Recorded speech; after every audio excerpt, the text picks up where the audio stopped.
Hey everyone, what's up? This is Dr. Charlie Johnson, physical therapist, and in this video, I'm going to answer a question I got from one of my viewers. Dr. Charlie, should I use a massage gun along with the exercises that I'm doing for my pain in the butt, my Piriformis Syndrome SI joint problem? In this case, the person wasn't exactly sure of their cause of the pain, but they wanted to know, should I kind of combine these treatments? What are your thoughts on this? And well, my answer is no, and I'm going to explain why. All right. Again, real quick before I do so, my name is Dr. Charlie. I'm a PT. I have my orthopedic board specialty. I teach people all around the world with back, butt, and sciatica problems how to resolve their pain naturally using the power of their mind and movement. It's medicine, and first things first, just like this person I'm going to talk about in a moment, they just weren't sure of the cause of their pain, which isn't the end of the world, but it's helpful to get an idea. And you can often do so without needing to see specialists, get images, things like that. And I've created a DIY diagnostic guide so that you can walk through some simple tests to determine the most likely source of your pain. So check that out. Download that above for free. I want you to have it. All right. So should you use a massage gun or should you use really anything, any other modality, along with the exercises that you're doing, right? And again, it's a flat out, big fat no for me. And my question to them, or to you, if you're wondering the same thing, or if you're doing the same thing, would be like, why would you do that? Well, I think it might help, right? And I think the key thing to point out in that response is you think it might help. What do you mean by you think it might help, right? If the exercise or exercises that you're doing are actually working or are of value to you, then why would you need to add anything additional? It's kind of like saying, hey, I went to the doctor, I got this medicine for this cold. Maybe you have pneumonia or bronchitis or some type of other cold, right? You're sick. You're taking this one pill, and if that pill is clearly working, do you also call the doctor and say, well, hey, this thing is working. I'm taking this medicine. And so should I take other medicines with it? What do you think their answer is going to be? Their answer is going to be no. If something's working, then why would you add to it? Why would you add unnecessarily to something that's already moving you in the right direction? Right? If you hire an electrician and they replace the light bulb and the light's working, and they're confident about that, and you can see it and you can experience it, well, should I also change the switch?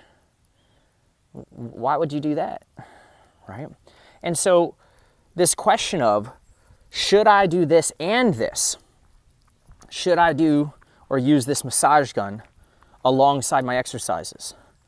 I'm going to PT, but what do you think about acupuncture? Should I do that as well? I'm getting decompression and I'm doing these exercises. What do you think about that? Well, my thought is that because you have to do many things at one time or because you're questioning whether or not you should do one thing in addition to another thing, is that you just don't feel confident what you're doing. You're asking that from a place of ignorance or not knowing, and it's not your fault, somebody who's prescribed that medicine, its movement, or that treatment, that input, isn't confident or hasn't proven to you that it's effective. And so, of course, you're going to try to be doing one thing and then doing another thing, right? When I was 16, I started dating my wife, Heather Johnson, all right? And if I wasn't sure if I liked her, I don't know, maybe you try to date someone else too, right? Now, I'm not advocating for that, but if you're certain about something, you're glued to it, you commit to it, you stick to it. If you're so certain about decompression, or if the person providing that to you is so certain that decompression is the solution to your problem, why are they adding exercises after you get off the table? If your family physician was so confident in prescribing you a medication to help you get over your cold or your illness, your sickness, why would they give you 2, 3, 4 different things? And if they did, how would you know it was working? And so, again, if you're watching this, you're like, should I do this and that? Or what are your thoughts about doing this with that? It's because you're not confident in what you're doing. And you want to look at these things as inputs. Call it a massage gun, call it decompression, call it a foam roller, call it deep tissue massage, acupuncture, dry needling, whatever you want, along with something else, whatever you want that thing to be. and you're throwing multiple darts at the board, hoping that one sticks. But if you were so confident in your shot, if you were a sniper, right, you've got one bullet. And you fire it with confidence. And you're sure that that target's going to drop, that that mission is going to be accomplished. All right, and if your objective and or your goal, your mission, is to get out of pain, then you've got to learn to think like a sniper. And if you're going to see someone and you're saying, should I do this and this? Meaning try on multiple different treatment inputs at one time. Well, then guess what?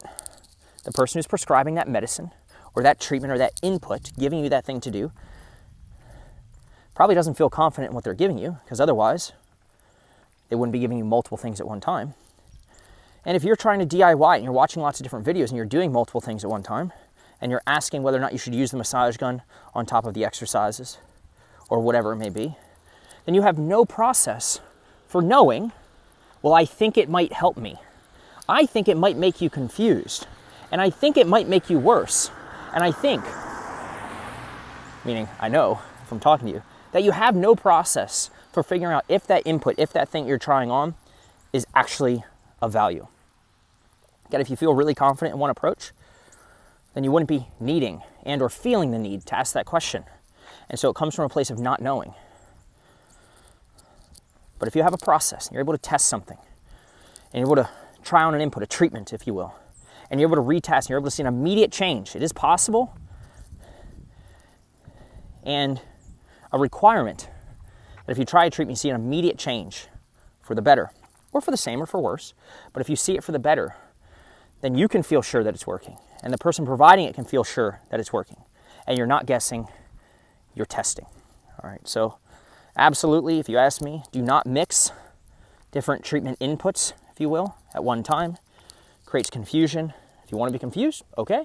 If you're looking for clarity and you like this idea of a less is more approach to healing, well then again, keep it simple. All right, that's all I got. Again, this is Dr. Charlie Johnson, physical therapist. Hopefully this was helpful. If you're stuck in pain and you're looking for a systematic approach, we work with people all around the world with back, butt, and sciatic problems. We teach you how to resolve your own pain so you don't feel dependent upon someone else to do the thinking for you. All right. Again, if that resonates with you, let me know your thoughts, subscribe to the channel. And until next time, thanks so much for watching.